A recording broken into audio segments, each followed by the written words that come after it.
campanha para a manutenção do nosso grupo.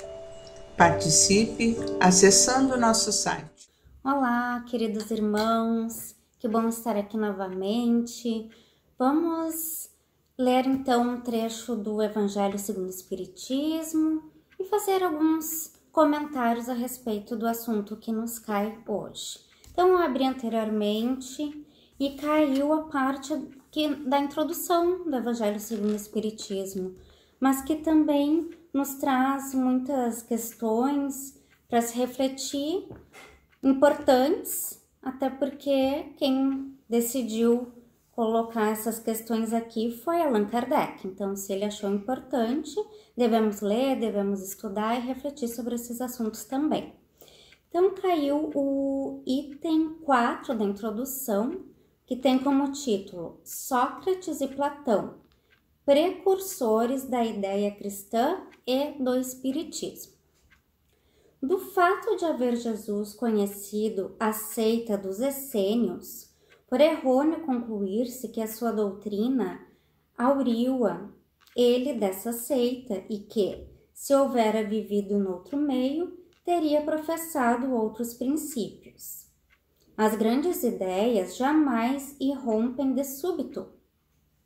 As que assentam sobre a verdade sempre têm precursores que lhes preparam parcialmente os caminhos. Depois, chegando o tempo, envia Deus, um homem com a missão de resumir, coordenar e completar os elementos esparsos, de reuni-los em corpo de doutrina. Desse modo, não surgindo bruscamente, a ideia, ao aparecer, encontra espíritos dispostos a aceitar. Tal que se deu com a ideia cristã que foi pressentida muitos séculos antes de Jesus e dos essênios, tendo por principais precursores Sócrates e Platão. Sócrates, como Cristo, nada escreveu, ou pelo menos nenhum escrito deixou. Como Cristo, teve a morte dos criminosos, vítima do fanatismo, por haver atacado as crenças que encontrara e colocado a virtude real acima da hipocrisia e do simulacro das formas, por haver, numa palavra, combatido os preconceitos religiosos. Do mesmo modo que Jesus, a quem os fariseus acusavam de estar corrompendo o povo com os ensinamentos que lhe ministrava, também ele foi acusado pelos fariseus do seu tempo, visto que sempre os houve em todas as épocas, por proclamar o dogma da unidade de Deus, da imortalidade da alma e da vida futura. Assim como a doutrina de Jesus, só conhecemos pelo que escreveram seus discípulos. Da de Sócrates só temos conhecimento pelos escritos de seu discípulo Platão. Julgamos conveniente resumir aqui os pontos de maior relevo para mostrar a concordância deles com os princípios do cristianismo. Aos que considerarem esse paralelo uma profanação e pretendam que não pode haver paridade entre a doutrina de um pagão e a do Cristo, diremos que não era pagã de Sócrates, pois que objetivava combater o paganismo, que a de Jesus, mais completa e mais depurada do que aquela, nada tem que perder com a comparação, que a grandeza da missão divina do Cristo não pode ser diminuída, que ademais trata-se de um fato da história, que a ninguém será possível apagar. O homem ha chegado a um ponto em que a luz emerge por si mesma de sob o alqueire. Ele se acha maduro bastante para encará-la, tanto pior para os que não ousem abrir os olhos. Chegou o tempo de se considerarem as coisas de um modo amplo e elevado, não mais do ponto de vista mesquinho e acanhado dos interesses de seitas e de castas. Além disso, essas citações provarão que, se Sócrates e Platão pressentiam a ideia cristã em seus escritos, também se nos deparam os princípios fundamentais do Espiritismo.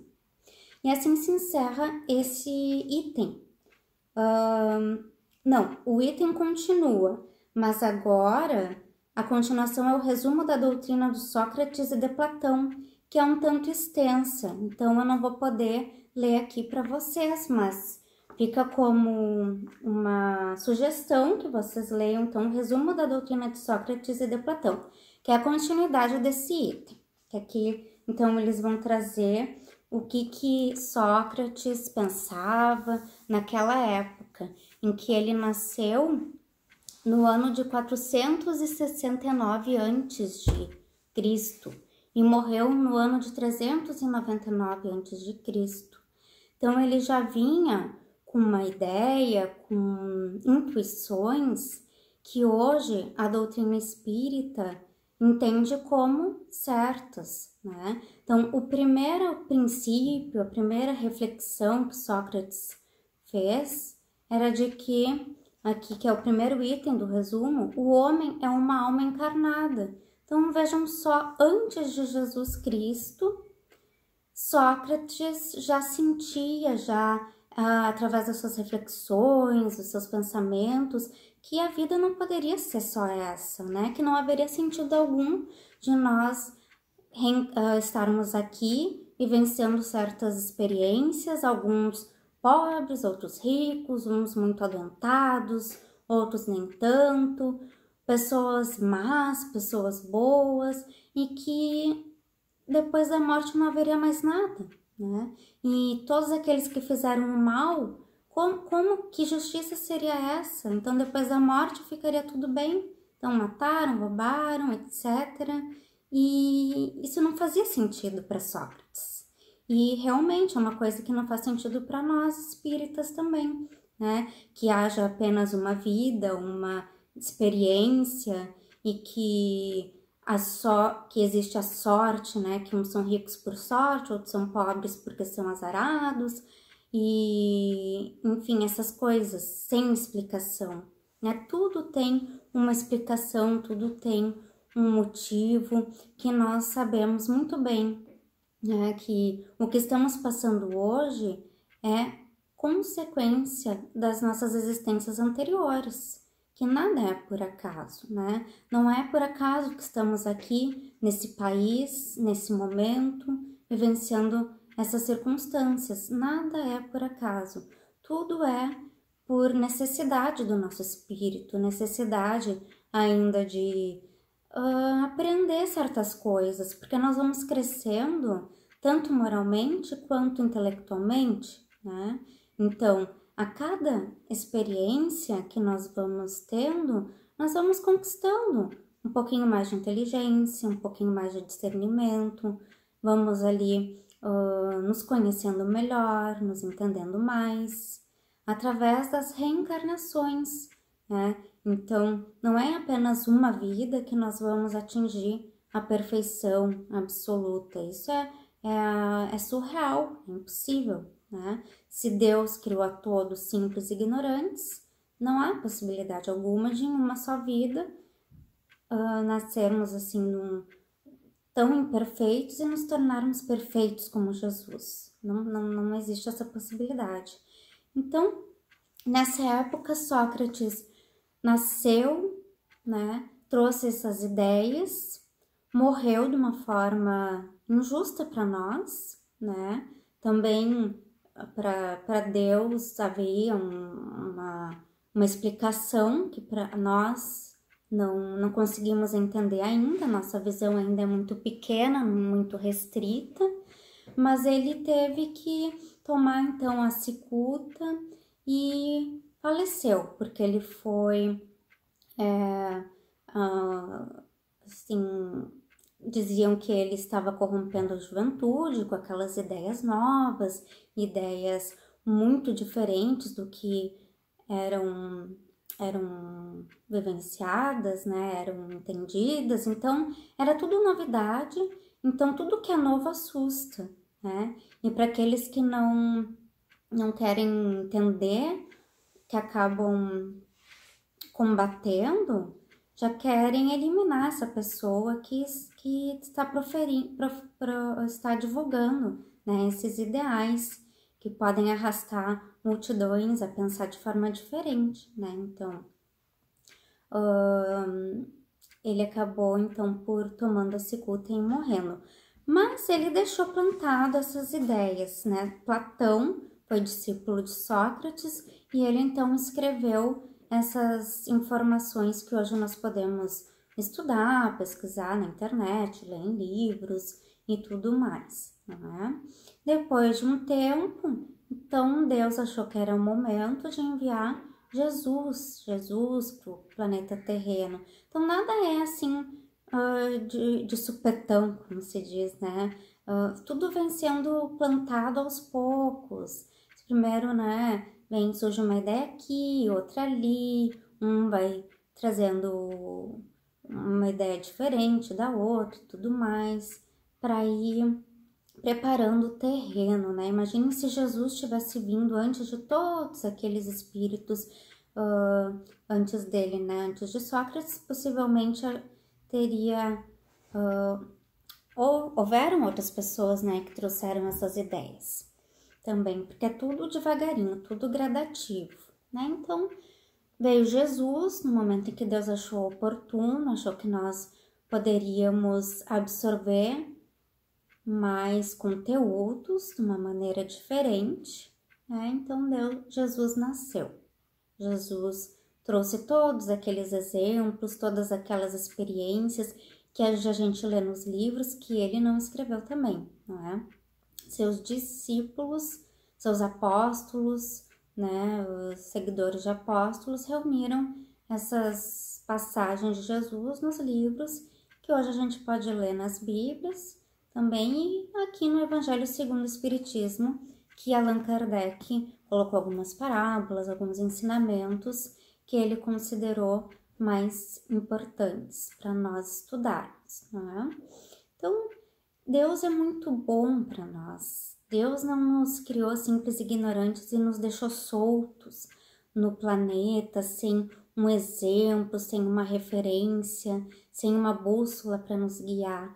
Não, Ele sempre nos traz, sempre nos coloca em todas as eras, em todos os séculos, espíritos bons, espíritos que já estão num caminho muito mais evoluído do que nós, com pensamentos muito mais para frente do que nós, com pensamentos mais purificados, com atitudes mais purificadas do que nós. Para quê?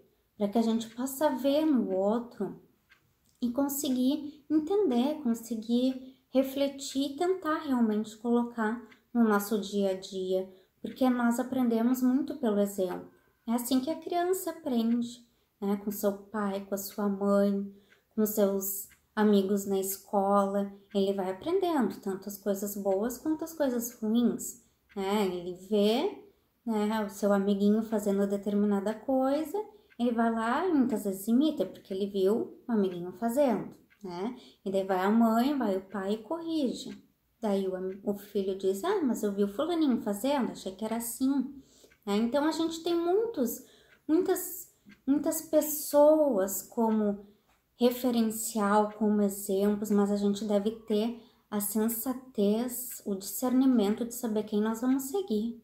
Quem vai ser o nosso verdadeiro exemplo? Quem nós queremos ser de verdade, né? Porque tem exemplos bons e tem exemplos ruins, isso em todos os momentos da nossa existência. E o exemplo mais certeiro, o exemplo mais correto, sem dúvida alguma, é Jesus, que para muitos é um exemplo assim de fraqueza, de submissão. Para nós espíritas, para nós cristãos, é um exemplo de perfeição absoluta, né? Nós temos ali no livro dos Espíritos uma das questões, uma das respostas que diz que o espírito mais puro que já pisou na terra foi Jesus e que nós devemos então seguir os ensinamentos de Jesus. Por que nós vamos seguir uma outra pessoa se nós podemos seguir Jesus, não é? Então, cabe a nós fazer as nossas escolhas, fazer as nossas escolhas diárias, não é? Do que nós vamos plantar nessa existência, porque nós sabemos que as existências são sucessivas, tanto aqui na Terra quanto na espiritualidade, nós vamos estar sempre vivos. Nós não vamos morrer nunca, jamais. Uma vez criados, eternos seremos, não é? Então, os laços de amor, os laços de amizade, esses são eternos também. Isso o Espiritismo já nos ensina, né? Então, quando nós retornarmos ao plano espiritual, nós vamos reencontrar os nossos familiares, os nossos amigos que têm então a relação de amor, de afinidade grande. Isso não se desfaz com a morte também. São coisas que o Espiritismo nos traz que acabam nos acalmando, que acabam nos deixando mais seguros, né, para viver aqui. E também sabendo que a morte é uma continuidade da vida, que nós vamos continuar aprendendo, que nós vamos continuar nos desenvolvendo no plano espiritual, para que depois que nós estivermos aprendido muitas coisas, né, tivermos desenvolvido a nossa parte moral, tivermos desenvolvido a nossa inteligência, vai chegar um momento em que nós não vamos precisar mais reencarnar. Isso também era um dos princípios e das ideias que Sócrates já tinha, que chega um momento em que as reencarnações não serão mais necessárias, né? O nosso espírito já vai ter evoluído, já vai ter alcançado a perfeição e nós não vamos precisar mais reencarnar, mas possivelmente nós vamos querer reencarnar para ajudar no desenvolvimento da humanidade, desenvolver, né? Retribuir tudo aquilo que nós conseguimos aprender, como muitos espíritos evoluídos fazem, reencarnam, vêm ali demonstrar coisas que a gente ainda não consegue fazer, então a gente vê ali uma pessoa fazendo coisas que a gente não consegue fazer, isso nos impulsiona de certa maneira, isso nos motiva, né, a sermos melhores quando a gente vê pessoas fazendo coisas que a gente não consegue fazer, mas que gostaria de fazer. Deve sempre nos servir como motivação, como um combustível para a nossa existência, né? Sermos melhores a cada dia, vendo no outro aquilo que a gente ainda não tem, mas vendo como com carinho, né? Com vontade de desenvolver isso em nós, com um olhar de bondade, né, para nós mesmos aí, percebendo que ainda não temos, mas que a gente pode ter, né? Então basta que a gente se esforce para conquistar as virtudes que a gente ainda não tem, que tudo é por mérito, tudo é por esforço, nada vem de graça, né? Tudo nós devemos ali conquistar dia a dia. Então se a gente estabelece uma meta para nós, não vamos desistir, não vamos assim achar que é impossível. Nada é impossível, né? A gente tem que ter um pouco mais de paciência. Às vezes a gente quer as coisas para já, quer mudar para ontem, mas não é assim, né? Isso é tudo uma construção e é tudo com paciência, é tudo com amor próprio em primeiro lugar, né? E sempre com um pensamento assim positivo, um pensamento de que tudo vai melhorar sim, de que um dia nós vamos conquistar todas as virtudes que Jesus já tem, porque esse é o nosso destino, é para isso que estamos aqui, é para conquistar as virtudes, é para sermos melhores, é para sermos como Jesus é. Esse é o nosso referencial, esse deve ser o nosso exemplo, essa deve ser a nossa meta. E isso a doutrina espírita nos diz, nos traz, nos afirma. Nossa meta é sermos como Jesus. Então vamos buscar essa construção dia a dia. Não vamos desistir, mas para isso nós devemos nos manter conscientes, né? Devemos nos manter assim firmes no propósito do nosso aperfeiçoamento, do nosso melhoramento.